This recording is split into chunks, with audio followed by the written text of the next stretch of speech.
All right, so we're back. Somewhat breaking news, not necessarily broken yet, though. I'm kind of speculating here, but I want to get out in front of this. I think Conor McGregor is injured, and I think UFC 303 is either in jeopardy, going to need a fighter replacement, potentially even pushed back another couple of months. But I'm starting to believe that Conor is not going to fight here, and I can't, again, guarantee that. I have no idea, but something is going on, and I think we've gotten to the bottom of it. What do I mean? What's going on? The breakdown.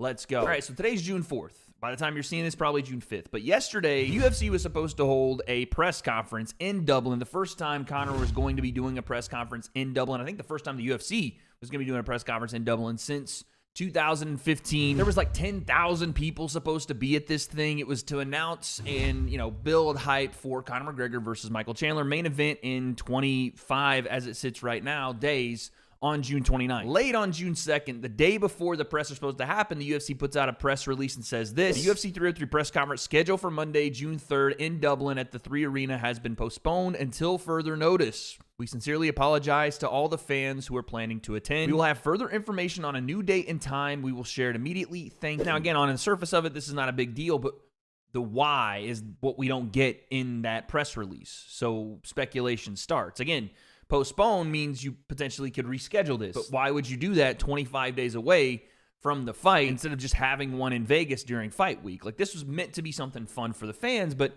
it's not super needed for the fight to go on. So anyway, that verbiage, postponement, means, okay, hey, we'll reschedule this at a later date. But then we start to go into the weeds. And again, I think it's because of that word postpone and the lack of a reason really for it publicly from anybody. It's not just the UFC's not saying anything.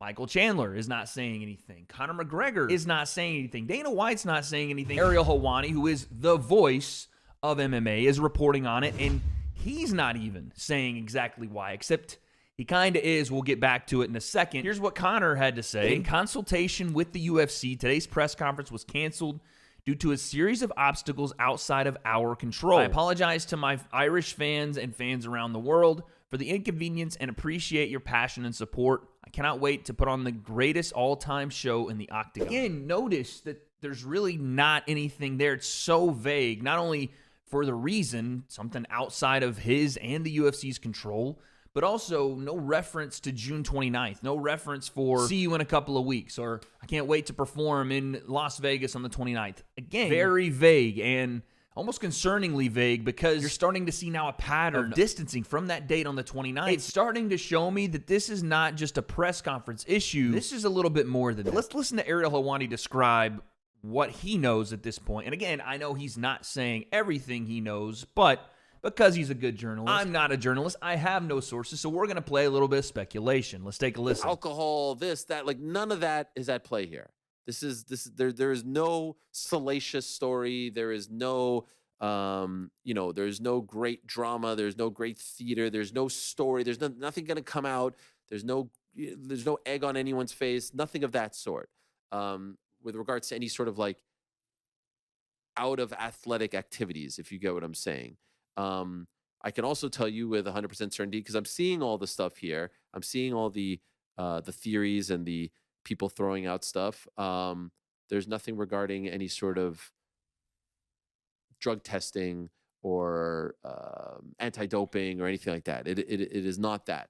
I could tell you that the press conference was postponed today due to an issue that has precluded it from happening. So there's Ariel talking about why the press conference was canceled and what the reasons aren't that it was canceled. And I think he's doing that on purpose because I think Ariel knows what's going on more obviously than we do that have no sources. I think Ariel knows exactly what's going on. But as a journalist, he's probably protected the source and or the story that has been told to him in confidence that he can't say publicly just yet, which is a tough game to play, but it is the honorable one to do.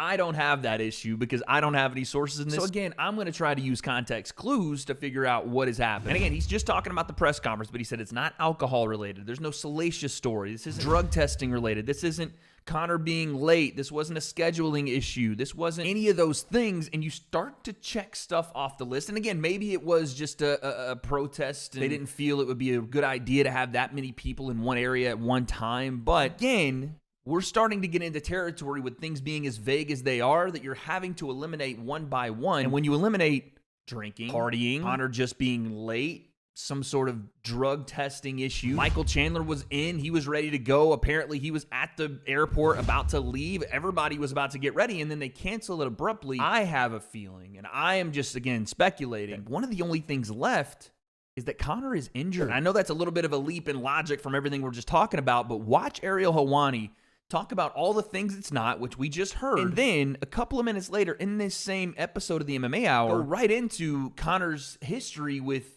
injuries before fights, almost out of nowhere. But as of right now, June 29th is still on, and hopefully we get more information with regards to all of it. There are several things that are important to note, in my opinion. Historically, if you've been following Conor McGregor, you know that if, in fact, he is dealing, let's just say, with an injury, you know that historically he fights through those things. Let's just say with an injury.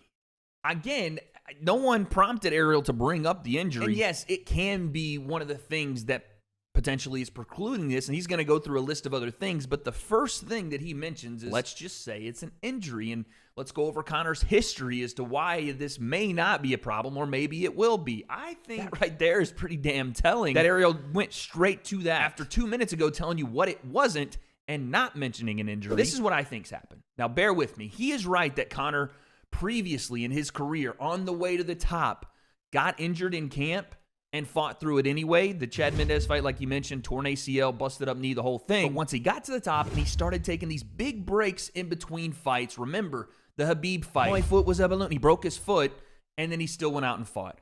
The Dustin fights, he has the hairline fracture or whatever's going on in the shin bone and still goes in and fights and breaks his leg. I think that, yes, if Conor is injured, and I'm going to start hedging my bet and saying he is, that he's trying to learn from those situations, that on the way up, he had to fight even when he was injured because he was still trying to make it. He was still trying to grab those belts, become a star. He's all those things now. So if he is truly injured, he's trying not to make the same mistake of going into a fight compromised and potentially leaving that fight not only with the loss, but potentially more compromised. You have to think somewhere in his head is the vision of his leg flopping and dangling around after it coming completely undone, and he's sitting in the octagon. This is where I'm coming to the conclusion. I think Conor's injured. I think he has finally learned the lesson of, hey, maybe I don't just run into this fight with whatever injury I have and hope it holds up or hope for the best, or, you know, I have to take time off training. We're close enough to the fight now where he would have to make that decision now or, again, go into the fight with it. Potentially, he's going to ask to postpone and push the fight back even further, which is a massive bummer. Yes, for us fans. Yes, for Michael Chandler, who has been on ice for years now. But if Conor really only has one more shot at this return, at this, you know, comeback story, he wants to do it right. If he's injured and he's trying to learn from walking into these fights compromised, he's not going to pull that trigger. Again, I back this statement up because that's what Ariel said yesterday. Now we have even more information, but it's happening so vaguely. There's no official statement from the UFC because I think they're still juggling what they're going to do. But as it stands, UFC 303 is no longer being advertised on pay-per-view on ESPN Plus. It's gone. The UFC put up a Conor McGregor, you know, free fight video on YouTube. They usually do that for the fighters that are coming up and remind you, okay, this is the fights they used to be in. They privated that video. Conor and Dana have gone completely silent. And Michael Chandler is posting self-help quotes on Instagram. He is, though. He's doing it on Twitter, too. He's, you know, again, I love Mike Chandler, and I love his, you know, walk-on mentality, the whole thing, but he's posting quotes from Martin Luther King, and then he's saying, planting seeds of doubt. See you at the top. What does that mean? That makes me think he's like, oh, yeah, Conor's trying to play a game here. I don't know what's going on. I just have to think that the mind games from Conor wouldn't make any sense at this point to try to pull out of the fight. I have to think this is an injury in Conor now with the foresight, with the hindsight being 2020 of how injured he was and became after his leg snapped in the Dustin Poirier fight, after the Khabib fight where he felt like he wasn't 100% and he still went and did it, after how many fights where he's given up some of his health to go in and fight compromise. He feels he's at a position he doesn't maybe have to do that anymore like he did on the come up, like Ariel talked about. When he signed on the dotted line, he always went through and did it. I think this fight and this comeback to him is probably too important to gamble it once again on a compromised body if there is an injury. And I have to right now, as I sit here, and yes, it's an assumption, and yes, it's complete speculation, I have to assume that's what's going on. The thing that's odd about all of this is that not only has Conor been, you know, speculated to be out partying, whatever, That, apparently from his team, has been nonsense. He hasn't been partying. He's been locked down, locked in. But as of June 1st at 10:31, he posted a video of him training, him working on counter left hands, and he looks at least in decent enough shape. He doesn't look like he's harboring any injuries. I don't know what potentially it could have been, but just a day before they canceled this, he was fine. If this is a live video of him, then yeah, he was fine. I don't see any wraps or brace on his ankle, or he looks like he's moving around fine. Nothing on his hands. So that's another thing that makes this completely peculiar is if it wasn't a drug issue, if it wasn't Conor's not out partying, it's not something salacious, and it is, again, if you take all those things out, the reason this fight could be in jeopardy in the first place is because Conor's injured. It had to have happened the next day. Like, it had to have happened the day before the press conference. If this video is, again, it was filmed and posted on June 1st, and it's not some old film that he's just posting, it had to have happened that day. Whatever it was, which would make sense as to why it was so hasty that they were like, oh shit, we have to cancel this press conference because we don't know if we're going to have a fight. Conor posted this on his Instagram 5 days ago where Conor McGregor Jr. is getting his first stripe on his jiu-jitsu belt, which is awesome. But the text caption is what I want to take a look at. My son, Conor McGregor Jr., getting the first stripe on his jiu-jitsu belt at SBG Ireland, and the UFC are already here with their team and big cameras on a scouting mission. So he's being a little funny there, but this is the UFC's, I assume, countdown series already in Ireland. You would have to think if Conor got injured and he was training, those cameras may have caught it. The UFC may have this footage. And again, would make sense as to how quickly they catch it and understand why it's as serious as it is. And again, having this fight up in jeopardy. The point is, for Conor, if he wants to be his best self, and right now he's not that, the smart play is to, yes, unfortunately, as bad as it sounds and unfortunate as it is for everybody involved, if he's injured, to wait and recover. But that's what I think. I think right now, as it stands, we probably aren't getting Conor McGregor and Michael Chandler at UFC 303. I have no sources. I have no confirmation. I'm just taking all the public information, as vague as it is, and giving you what I think. If anything happens between now and the time this video is posted tomorrow, I'll have an update for you. But that's where we're at. What do you guys think? Let me know down below. Is this fight off? If so, who replaces Conor, or I guess Mike and Conor as a main event? You could maybe put Charles Oliveira in that spot. You guys let me know. And what happens next with UFC 303 and Conor McGregor? I definitely don't have those answers, but I guess we'll find out.